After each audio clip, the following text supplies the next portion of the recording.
Split screens have always been an important part of video production. It's utilized in film, television, video games, and yes, even anime. One of the most notable ways split screens are used is to showcase two different perspectives at once, like in a multiplayer video game, for example. One screen is for one player, another screen is for the other player. Or, in the case of film, it's utilized for video cloning, to give the idea that more than one of the same person is on screen.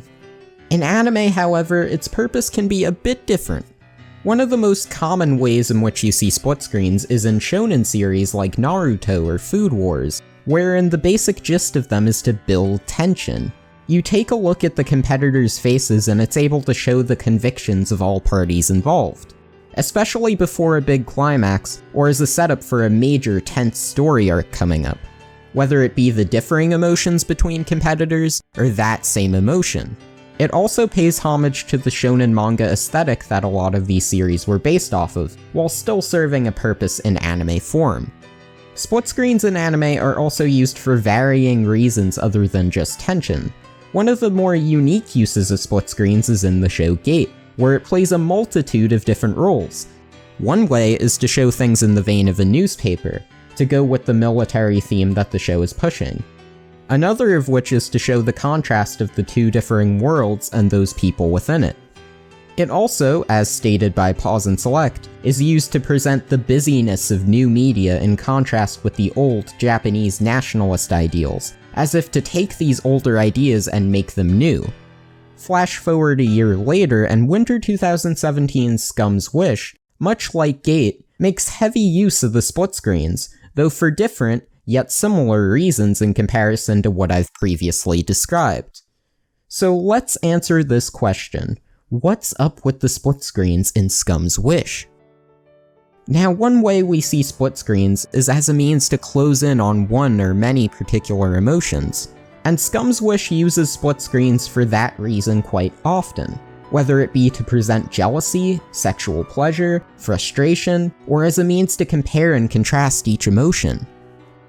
We would need to hone in on these specific emotions because a lot of the times the characters aren't directly facing each other, so by having the split screens focus on one specific character, you're showing the connection, or lack thereof, between the cast.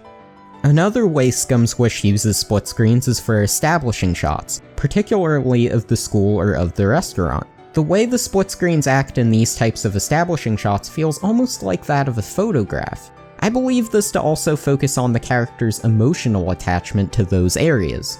This photograph-like presentation of the split screens gives it this nostalgic sense, almost as if to show how far back some of these character relationships even go, and brings these childhood crushes to a present setting. In this case, the high school that Hanabi and Mugi attend, as well as the restaurant that many of the characters frequent. This is actually not that different from how Gate's split screens operate, where they would contrast the new media with the old ideals.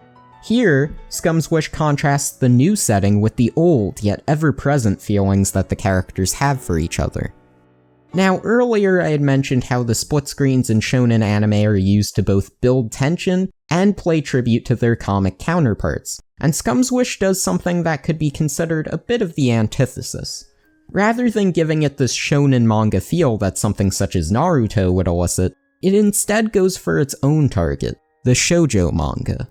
There's one scene in which Hanabi is sitting in the restaurant with a couple of peers, one named Ayumi. Ayumi is going through massive relationship problems, and the flashback to showcase this is presented in a fashion extremely reminiscent to that of a shoujo manga. The approach is comedic, as well as presenting the idea that Scum's Wish is differentiating itself from a typical shoujo story. One of the ways this is made most apparent to the viewer is through the halftone dots shown in the background, which clearly scream comic. Furthermore, how the scene is dramatized in the foreground makes it even more reminiscent of a melodramatic shoujo series, much like those parodied in other anime. I'm aware that the Scum's Wish manga was published in a seinen magazine, but that only further proves my point that Scum's Wish is divorcing itself from shoujo tropes. This comedic scene shows to its audience that what Hanabi's going through is different from that of what a typical girl in a shoujo romance would go through. After making all this clear, I think it's very important to point out whether or not I personally believe these split screens are effective in presenting the story. To be quite honest, I found this approach to be kinda hit or miss. The split screens can prove to be a bit too excessive some of the time, at least in my opinion. Not to say that an unsubtle approach is necessarily a bad one. I think the show's use of the dark watercolor clouds, for example, showing the characters' anxiety literally clouding how they see things, to be quite well done. But what makes that symbolism work is the fact that it's evocative. It catches your attention in a way that adds to the story, rather than serving as a distraction. Whereas the split screens in the show are used so often to the point where it becomes both unsubtle and takes my focus away from what's going on. Like, I get wanting to close in on specific characters or objects, but sometimes it just feels unnecessary and lacking in much meaning. For example, I really don't think there was much of a need to have a split screen establishing shot of Hanabi's glass. It just came off as rather extraneous. That's also not to say that the show's imagery always has to be evocative. There's a nice subtle use of foreshadowing in episode 2, for example, which shows Ibado, Hanabi, and Mugi all in the frame, with Ibado in the middle of Hanabi and Mugi. This serves as a subtle hint to the viewer that Ibado will eventually come between these two and their quote-unquote relationship. I just believe that by using the same visual motif over and over, it begins to grow a bit tiresome. With all of this being said, I do think that the split screens in Scum's Wish serve a solid purpose in the narrative, and I don't believe they should be removed entirely. I especially think that it was extremely well done in the shoujo manga scene I mentioned earlier. Even if I don't like them being used all the time, I can still appreciate the attempt, which is more than can be said of other shows that have tried something similar. Thank you for watching. If you liked this video, feel free to give it a like, as well as subscribe if you'd like to see some more content in the future. Discord links in the description, and as always, I'll catch you later. Oh, and Gate is a bad show.